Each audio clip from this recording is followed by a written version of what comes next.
What is the best way to start Dungeons and Dragons campaigns? Well, today we give you tips, tricks, and tools to ensure you kick off your stories with a bang. Boom. And not just fireball. Hello and welcome, heroes, to the Crit Academy. I am your host, Justin. And I'm your host, Ian. We hope to inspire you with creative content that you can bring with you on your next adventure. Or in this case, prepping for the adventure. Yes, and we're super excited. So we were actually just talking about before the show started how the hell we made it to 261 episodes without actually making running a session 0 episode. So you think we would have started that in episode 1, or at least in the first 10. So obviously, this is something that varies a lot when it comes to RPG games. There are many different aspects. This naturally means that each player is likely to latch on to something different and expect something different out of it. We've touched on this over the years on different types of players and DMs in the past, but there is more to it than that. Theme, story, combat, and more that are all part of the game, and each player wants something, more or different out of it. But in order to truly understand and run a fun and engaging game for everyone at the table, we all need to know what we expect from the game, what it is that entertain us, and why we want to be why are we at the table, right? And there's a lot that goes into that, not just from DMs, but from players too. For sure. Do you want to touch on that a little bit? Yep. Session 0 is an aspect that the RPG community has come up with to help both the players and the DMs better prepare for a campaign adventure. In this episode, we will be discussing the variety of different aspects that can be covered in Session 0. This includes what to include, why you should include it, and how to leverage it in a way that everyone has a great time.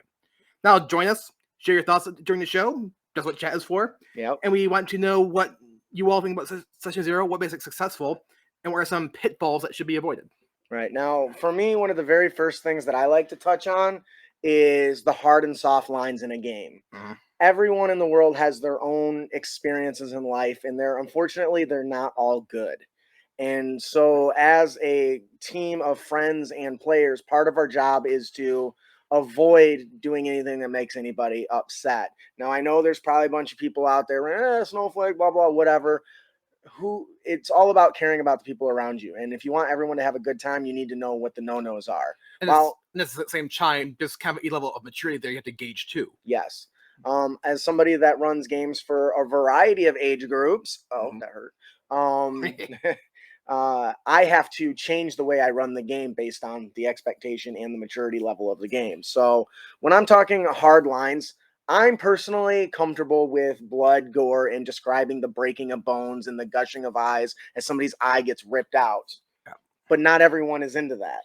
Right. Whereas me, I'm, for the most part, my general mindset for me personally is I don't think any topic is off limits, but you have to do it right. And you have to know your group. Yeah, and don't go, and some things you just don't go into a lot of detail. Like, I love the trope. So you got the horny bard, for instance. They want to go to the whorehouse or whatever. That's fine. But I am very much a fade to black because I don't want to know what's going on in there.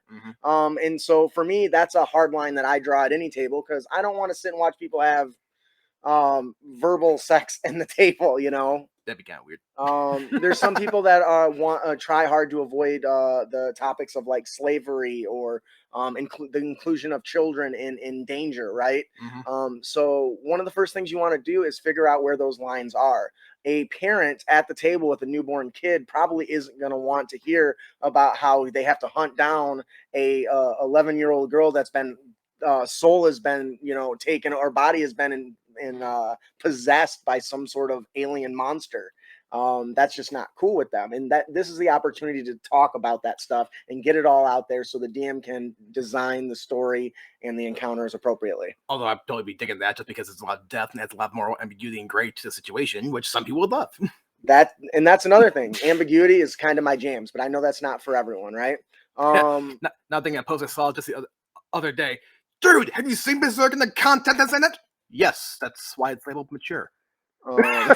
And there's a lot that goes to as well. So when you're doing your session 0, for me, the redlining and the hard and soft lines is probably the first place to start. Next, you generally want to discuss the setting and any particular limitations. Hey, Zipperon, welcome to the party. Indeed. For what I mean by limitations, now this is something some players don't like. When the DM says, "Hey, sorry, my world doesn't have elves," okay, or it doesn't have magic at a high fantasy level. It's got low magic, like Lord of the Rings, maybe. Yeah. So this is the time to kind of set those expectations. Is at session 0. Here's what we're playing, so everyone at the table knows what to expect and can build their characters. Because the last thing you want to do is have a Lord of the Rings setting and have somebody show up with a divine sorcerer who can twin magic and spew out fireballs freely. Because even the wizards in Lord of the Rings don't really do that. Yeah. Of course, it depends on which age you're talking about too, but hey. but that comes back to it, right? So maybe you can have the same world, different stories. So what are some other discussing the setting and limitations you think that should be brought up at session 0 so everyone can build and enjoy the game? Well, something else that we kind of always mention is like everybody has to be on the same page. Kind of what you already built off of is, what is the theme? What style of adventure are you going for? Is it going to be role play heavy? Is it going to be a combat heavy? Is it going to be a balance of the two? And once again, I just think it's a combination of knowing the DM, knowing who you're playing with. That goes for players as well. Absolutely. And kind of following on that, Zipperon mentions factions. Yep. That's something that fits in the theme really well. So if you're at your table and you've got a group that says, hey, there's 5 players and 3 want political intrigue and the other 2 want dungeon crawl, well, you can leverage that information and say, okay, the most want political intrigue. So let's take some of our settings. We've discussed that there's factions in Forgotten Realms specifically. You've got like the Harpers in the what are they? I don't even remember. Harpers, what's Alliance? Yes. Iron Gauntlet. A lot of those different things. So you can tie them together and still feed the dungeon crawl aspect by having, competitive factions, right? Dalcinia says, I had a game where magic was bleeding out of the world, so players could actually take damage from casting spells past level 1, and it was 1d4 per level. That is cool as hell. I love that. So when you're deciding on the themes, this is the time. Session 0 says, I want to focus on political intrigue. I want dungeon crawl. I want survival. Whatever it is, this is the time to talk about it. So once again, everyone can build their characters appropriately. Yes. What does Dalcinia say there, Ian? Well, as she was saying, she was playing a game where magic was being out in the world, so anytime a player casted something above first level, they take 1d4 per level and damage themselves. Yeah. She also mentions that another game had a really magical saturated land, same world, just closer to the well, whatever that is, which sounds cool. Yep. Where even the non-magical classes got to pick cantrips. That's pretty cool. I like that. And then there's Darwin. Yeah, I played a horny rogue, and we had a gangbang with 3 ladies and another player, and the DM didn't fade to black. Yeah, that's not my jams at all. But once again, that depends on the team and what your group is comfortable with. Yep. And sometimes I think one thing that's fair to acknowledge in session 0 is you're not going to cover everything, no matter how much detail you put on it. And stuff will come up in game. It's okay to address it. Hey, can we? And that's actually one of the points we can jump onto real quick is things will happen that you won't expect, you won't have planned for. So having a plan to resolve situations like that can also be helpful. Yep. That's part of the session 0 to make the game better. Say, okay, if this happens, I will make the decision that I feel is best, and we can discuss it after the game if it's the wrong one. One thing I really want to talk about is called the 6 Truths of the World. Now, this isn't my idea. This comes from Sly Flourish. So at session 0, he decides and shares with the players what are the defining characteristics of the world that the characters know, but the players may not, or vice versa. To me, that's really interesting because that really depends on how you want to build the game, right? Yeah. So if you want to build the game where the characters themselves are, I'm reading the Wheel of Time, they're a bunch of little farmers and sheep herders from this little two rivers, and what they think they know is not really what's going on. So your characters would know very little, but you could share with the players, here's actually what's going on. So they're kind of aware of what to do moving through the campaign. Garwin, I felt really uncomfortable the entire time we were walking up there for almost a half hour. We were worried he wasn't going to fade to black until he finally did, and by then, nobody was laughing anymore. Right. Dulcinea says Ginny D does have some fantastic resources for hitting those hard lines. Yeah, I think she has like a whole like checklist or something too. Yep.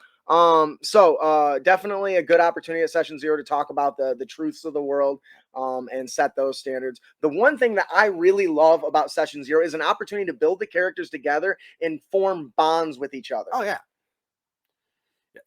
Garwin, all I want to do is roll acrobatics and then fade to black. When you're building strong bonds, for instance, tying your characters together, that's harder to do when everyone is just making it on their own and doing whatever they do. But as you're sitting there having a discussion about, hey, I really like this idea of being this captain in the guard, and the other guy's like, I want to be a rogue. So what if you've arrested me in the past or more than once? You know, you can tie those stories together and those characters together very well at a Session 0 without having to figure it out. The big advantage in that, though, is it gives the DMs hooks and stuff to pull from, which is awesome. Yep. Welcome, Andrew. Glad to have you. Yep. Anything else? Is there anything else you want to tie into that with the forge the bonds? Some other ideas, maybe?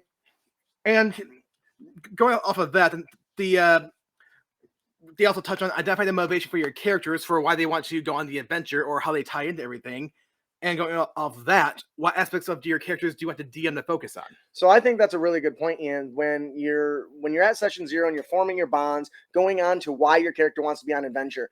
I don't care who you are. You could be the best damn role player in the world, but if you show up and just your character doesn't want to go on this adventure that's been tossed in front of you, okay, throw that character out, roll one that wants to go on an adventure, because that doesn't help anybody. You were part of the Session 0. You knew what everyone's motivations were, and you built this guy who doesn't want to go on the adventure. Well, I'm not going to, change it last minute like that unless I absolutely have to. And I remember one time, too, where I forget what channel it was, but they used the Conan the Destroyer was on Schwarzenegger as an example. There's one point where they're going through like the dungeon area, if you will, and in order to get to the next point, they had to swim in an underground lake to get to the next section. And like the rogue, if you will, was like, but I'm afraid of water.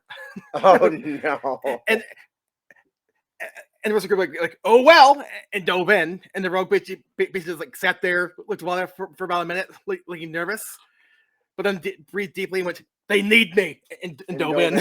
So to me, Shadow Wolf says, I just had a Session 0 as a DM. We had never played. We had a player that never played be a major tie to part to get them excited. That is a really cool thing to do to get a new player into the game.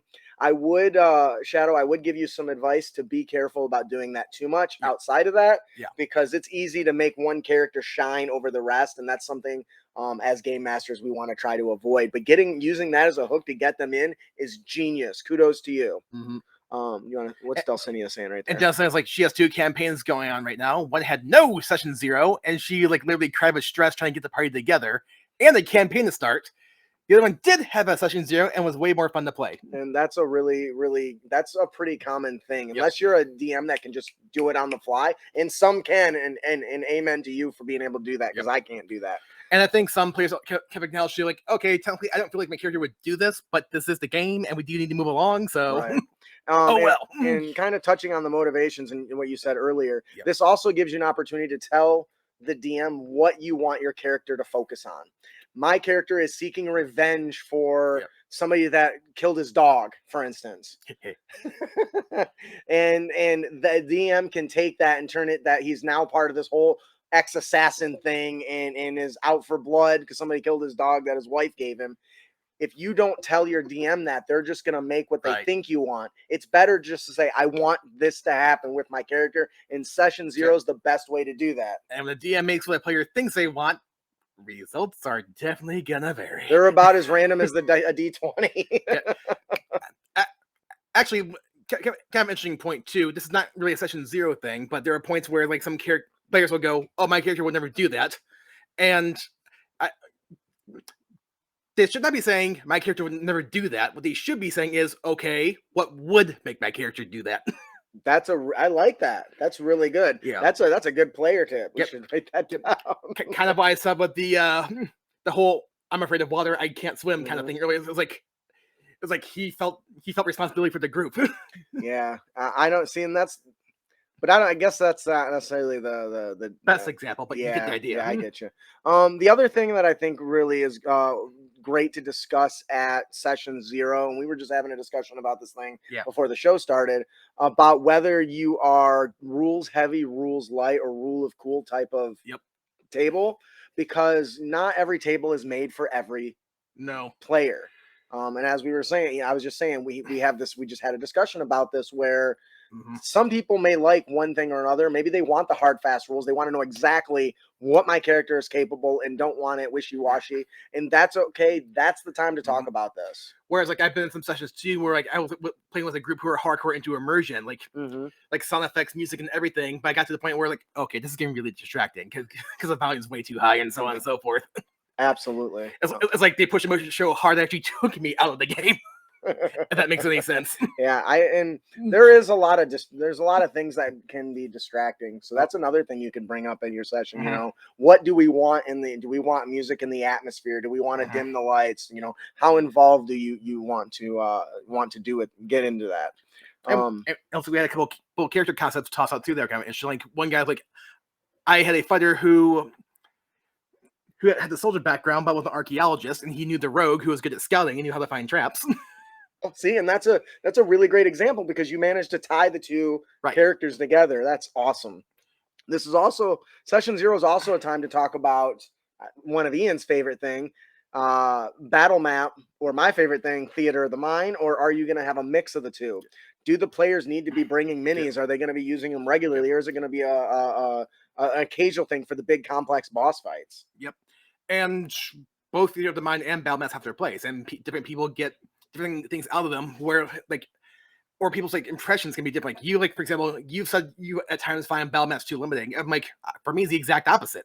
Absolutely, and that's why, once again, that's another reason why it's important to, as a team, to figure out this stuff at the table ahead of time, because if it wasn't for Ian, I probably would never use a battle mat. As a GM, it's my responsibility to make sure I'm giving him at least some of what he wants. I know it's probably not as much as you would like, but I try to make sure I include that because I know that's a part of the play that he really likes. I also realize the fact it's not just me at the table either. So, well, I say you because you're here sitting next to me. That's fair, but it's still a valid point to make. Right, and once again, that's something that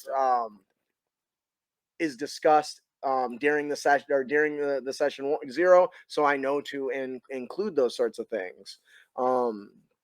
What do you think about building out a plan ahead of time to do about when somebody doesn't show up?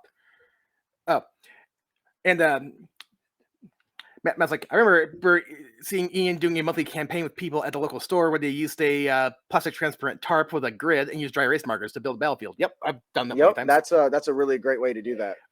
And like Shell Wolf actually makes an interesting point too.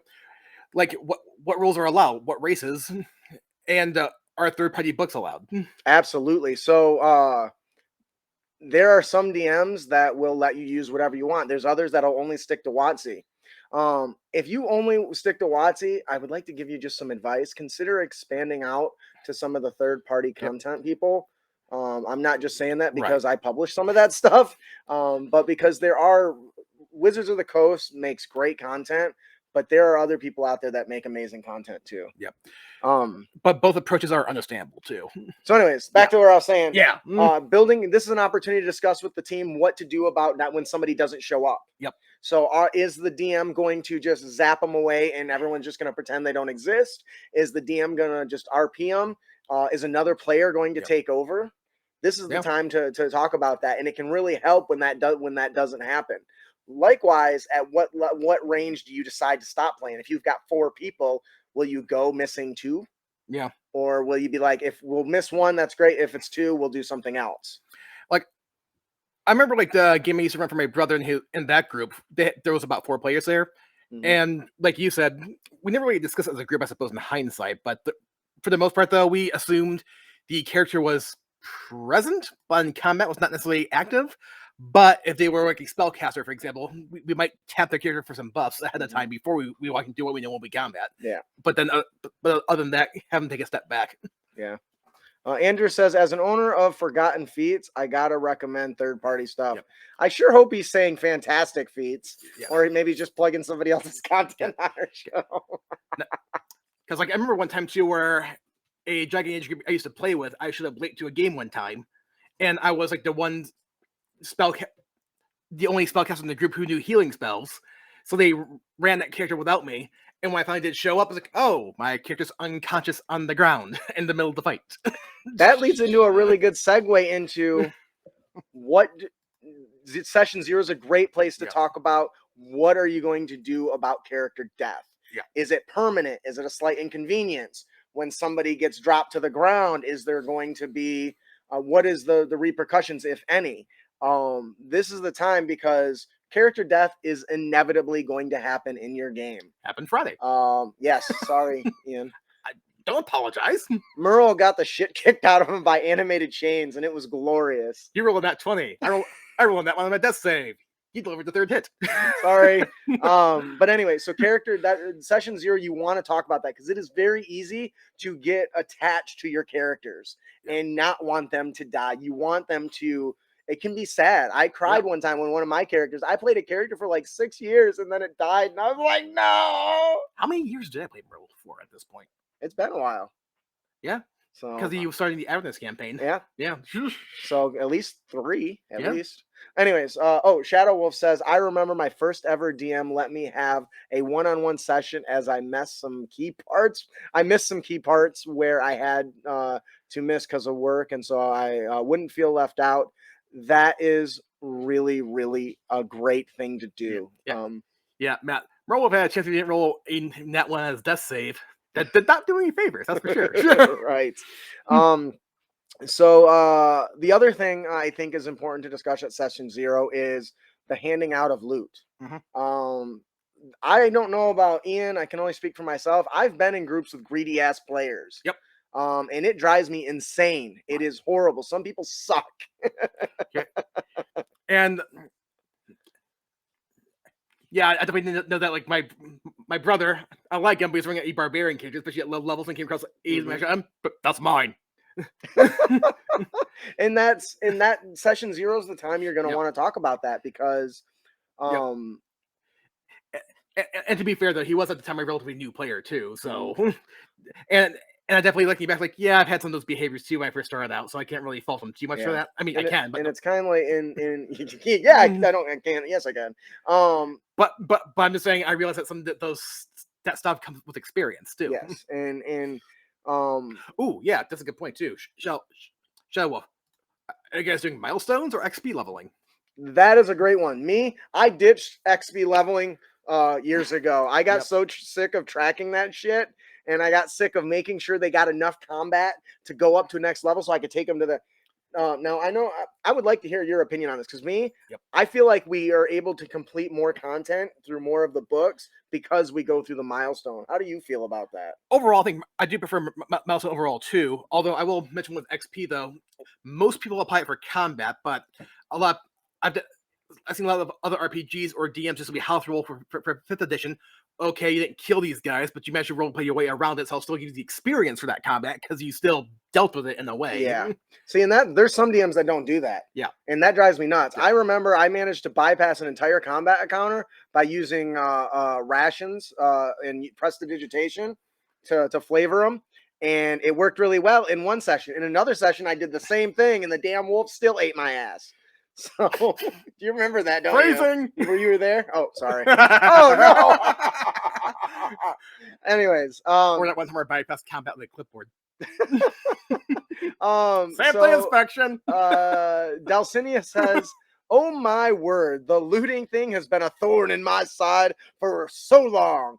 The first campaign as a rogue who keeps looting, stealing all the golden items I give them, and I can't get him to stop. Any advice? Yeah. Talk to them. Talk to him about it. Or if they're gonna keep doing it, make sure there's repercussions for that. Yep. Maybe a player doesn't spot them when they take it. Maybe somebody else does and reports them for theft to the authority. I'll tell you what, the magistrate takes theft very seriously. Yeah. And something I do want to touch on with milestones, though, is make sure you deal out the levels appropriately and a timely basis. Because, hey, let's be real here. Players do like to see their characters improve. They love leveling up. They see what new things can I do next.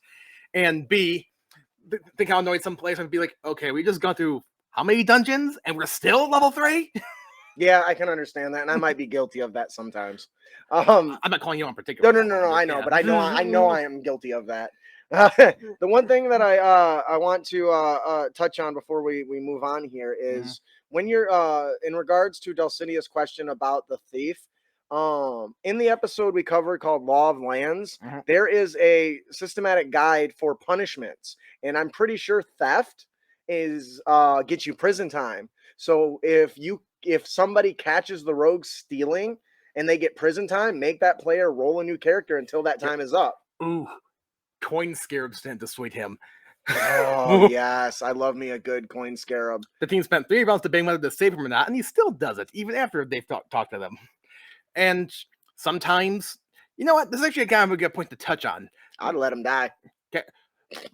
I think sometimes during session 0, I think it's perfectly mature, as long as you do it in a mature way, to step back and go, you know what? This might not be the game for me or the group for me. Yes, absolutely. Or maybe the DM, like, here's what I want to do for the adventure. And the operator goes, we're not interested in that. That might be a good reason to step back and go, okay, what would you guys like to do instead? Yep. And that's perfectly reasonable too. Yep. And that's some people, how do I say this without sounding like it? Well, I always sound like a dick. Hey, gaming out stubbornness. Yeah. Some people will be very stubborn because they want something. If you've got a group of 5 players and one person is bitching and moaning because they're not getting what they want, they may not realize that they can step away from the table. It is perfectly okay to say, you know what, this is the way we're going to run it. It may not be the table for you. So if you want to bow out, that's fine. We'll contact you when we go to a different gameplay style. And I've definitely known I've let some games go on for way too long too. Either both of the players as a DM, because I kept on thinking it'll get better. But sometimes you have to just pause and then go, you know what? I'm not having fun. Why am I wasting my time? Absolutely. And that's okay.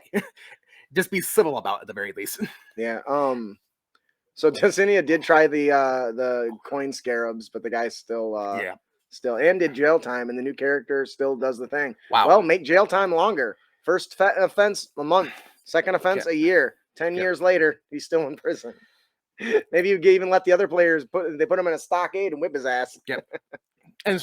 And Shadow Wolf once again mentions, like, this might sound horrible as a DM, but he does allow PvP within limits. That's actually a good thing to establish too. Oh yeah, is PvP allowed? I didn't even write that down. What the hell is wrong with me? And on what level? Because I remember, like, one discussion I've seen in the past too, I was like, okay, I do allow the characters to fight, but I never had them roll initiative, and I never had them actually inflict actual damage on each other. It's I just let them role play it out, and I like that. And I can definitely see be contested checks too. Yeah. Oh, and she says she even used jail time in the new character and still does it. Yeah.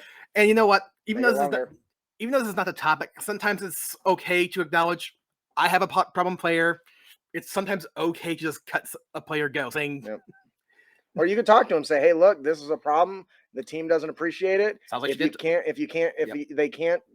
they don't agree to stop, just ask them to leave. It's better to have one less problem player and then have to deal with it." As you've already established, they've talked to that player multiple times already. Yeah. So the as the PvP thing, I think that's really good because I allow PvP. If you guys want to kill each other, I don't care. Roll a new character. That doesn't bother me, but not every table can do that. Yep. And I know that there's some players I play with that can't handle it. Yep. And those players can walk away whenever they feel, but I don't think I ever let it get so bad that it's become a consistent problem. Though I really do like mind manipulation powers a lot. And I like to take control. I don't take control from the players, but I do like turning you guys on each other. Yeah. I'm a bad DM. Ooh. Something that you could touch on during like a session 02 is like Hey, baby girl. is as weird as it sounds, who rolls skill checks? Ooh, that's interesting. So, some DMs like to do that. And I can see the argument on both sides of this one because I can definitely understand like players going, "It's my character. I am doing these things. I want to be the one who rolls the dice." And you know what? I completely understand that. And I definitely see some DMs who like I prefer to roll the dice because at the end of the day, the players know how well they've rolled one way or another because they saw the dice, they see their skill modifiers, Right. and they can react according to what the number was. Yeah, I think we're running out of time here for our main topic. Is there any last things you think are important that we should touch on? And I just wanted to reiterate once again, players and DMs during session 0, when you do have it, if you feel like this is not the game for you, just feel free to say, This it's isn't not the the game for me. me. Absolutely. I'm right there with you. All right. I think that'll do it for our main topic. Yes, this is Katara. She's my puppers. Yep. She's one of the smartest dogs I ever had. I love her to death. She's so cute. So yeah, that's our main topic. Thanks to everyone that was involved in the conversation. I love Yep. I love hearing the feedback and seeing the challenges that people ran into.